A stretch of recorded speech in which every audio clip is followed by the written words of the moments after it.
డబ్బు, అనారోగ్యం, ఉద్యోగం, వ్యాపారం అప్పులతో బాధపడుతున్నారా? వెంటనే జేకేఆర్ గురువు గారికి కాల్ చేసి అపాయింట్మెంట్ తీసుకోండి.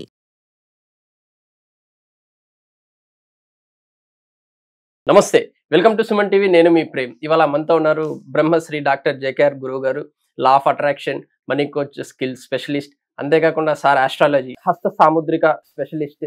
ఎటువంటి డేట్ ఆఫ్ బర్త్ లేకపోయినా కూడా మీ జాతకం సార్ చూస్తారనమాట. సార్ అడిగి కొన్ని విషయాలు తెలుసుకుందాం. నమస్తే. నమస్తే సార్, నిరుపేదవాడిని కూడా కుబేరులు చేసే పరిష్కారాలు ఆస్ట్రాలజీలో ఉంటాయంటారా సార్? తప్పకుండా ఉంటాయండి. వాస్తవంగా ఏ పరిష్కారాలైనా మనం చెప్పినప్పుడు నమ్మకంతో ఆచరించడం మీదే ఆధారపడి ఉంటాయి. మెయిన్ నమ్మకం ముఖ్యం. నమ్మకంతో ఎవరైతే ఆచరిస్తారో తప్పకుండా రిజల్ట్ వస్తాయి. మనం లా ఆఫ్ అట్రాక్షన్లో మాట చెప్పుకుంటాం, ఎప్పుడు చూస్తూ ఉండేవాడు ఎప్పుడు కూడా అలాగే చూస్తూ ఉండిపోతాడు, చేస్తూ పోయేవాడు చూడగానే ఇని ఆచరించేవాడు దూసుకుపోతూ ఉంటాడు. దూసుకుపోయేవాడిని వీడు చూస్తూ ఉంటాడు, అంతే, ఏమి చేయలేడు. నిజమని నమ్ముతాడు, కానీ నిజమా కాదా అని గోడ మీద పిల్లివాటంగా ఆలోచిస్తూ ఉంటాడు. ఆలోచన లేకుండా చెప్పిందే గురువు గారు కరెక్ట్ అని నమ్మి చేసుకుంటూ పోయాడు, దూసుకుంటూ వెళ్ళిపోతూ ఉంటాడు. ఆయన చూసి ఈయన ఆనందపడటం తప్ప ఈయన జీవితంలో సక్సెస్ కాలేడు. అదేవిధంగా నమ్మకంతో ఎవరైతే ఆచరిస్తారో తప్పకుండా ఫలితాలు వచ్చినాయి. చాలా మందికి మా దగ్గరికి వచ్చిన వారు చాలా మంది ఈ రెమెడీస్ పాటించి అద్భుత ఫలితాలు పొందారు. ఏమిటి పరిహారము అనంటే, గురివింద గింజలు అందరికీ తెలిసే ఉండవచ్చు. పూజా సామాగ్రి అమ్మే చోట మనకు దొరుకుతాయి. గురివింద గింజలు అంటారు. వీటిలో చాలా రంగుల్లో ఉంటాయండి. ఎరుపు రంగు ఉంటుంది, నలుపు రంగు ఉంటుంది, గ్రీన్ కలర్లో కూడా ఉంటాయి. అయితే నలుపు రంగు గురివింద గింజలు తీసుకుని ఎవరైతే ఇంట్లో ఉన్నవారు జీవితంలో సక్సెస్ రావటం లేదు, నేను ఏది పట్టుకున్నా కూడా విజయం పొందలేకపోతున్నాను, అన్ని ఆటంకాలు ఎదురవుతున్నాయి అనుకున్న వారు clockwise, anticlockwise గుమ్మం బయట దిగదుడిచి, ఓకే అంటే చేత్తో పట్టుకుని clockwise, anticlockwise దిగదుడిచి దక్షిణ భాగంలో, వారున్న ఇంటికి దక్షిణ భాగంలో పడేయాలి. లేదంటే ఒక చిన్న గొయ్యిదవి దాంట్లో పెట్టేయాలి, అంటే ఎవరు తొక్కకుండా ఉంటారని. అలా చేయాలి. ఇలా ఎన్నిసార్లు చేయాలి, ఎప్పుడు చేయాలి అనంటే, అమావాస్య రోజు, పౌర్ణమి రోజు. ఎందుకు అమావాస్య పౌర్ణమి రోజు చేయాలి అనంటే, అమావాస్య ఈ ప్రకృతిలో ఒక ప్రత్యేకమైన రోజు, అలాగే పౌర్ణమి కూడా అంతే. అంటే సముద్రంలో ఆటుపోట్లు ఎక్కువగా వస్తాయి ఈ 2 రోజులని మనం వినే ఉంటాం. ఎందుకని? ప్రకృతిలో ఒక ప్రత్యేకమైన రోజు.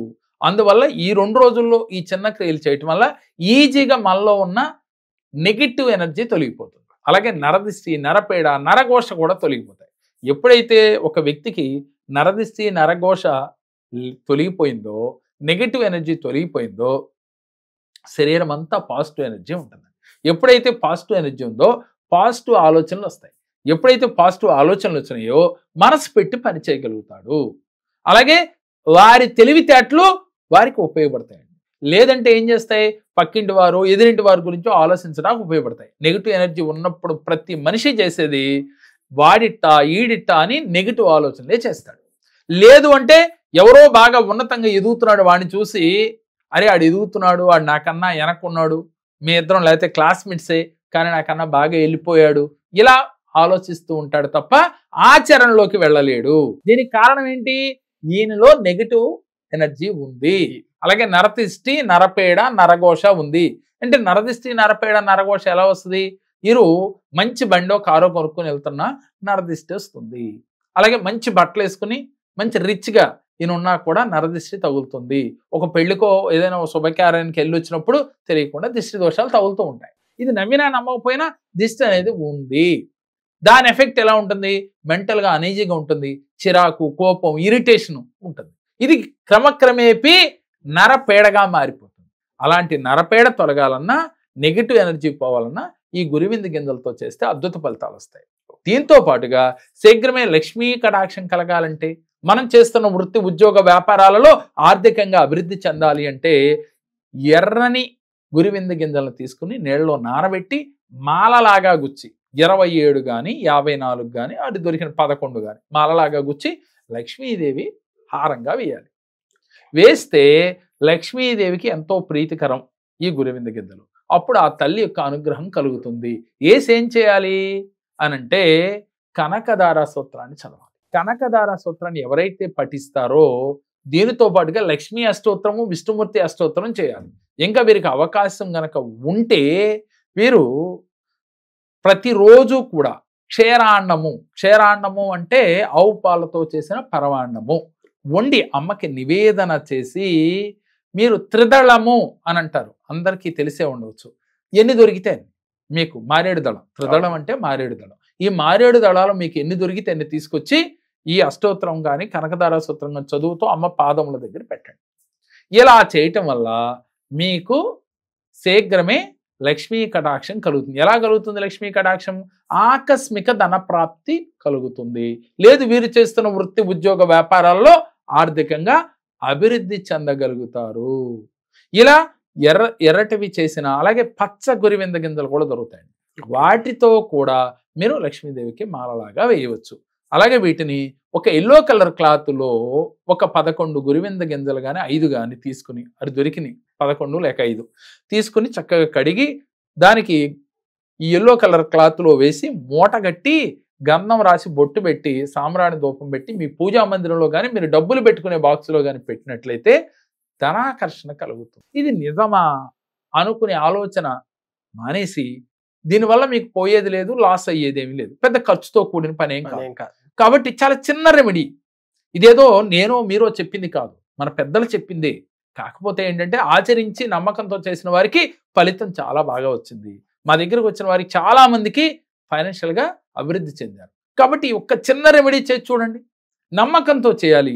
నేను ఎప్పుడు ఏ రెమెడీ చెప్పినా ఏం చెప్తూ ఉంటానంటే, రెమెడీ కన్నా కూడా మీ మనస్సు అనే పుష్పాన్ని భగవంతుడికి సమర్పించి నమ్మకంతో ఆచరించాలి. ఎప్పుడు కూడా మీరు ఫోటో చేస్తున్నామని ఫీల్ అవ్వకూడదు.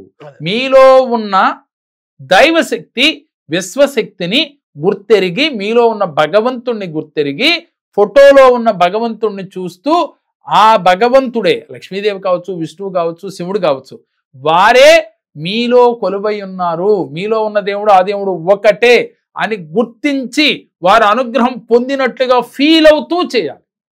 చిన్న పూజ చేయండి, లేదు గంటలు చేయండి.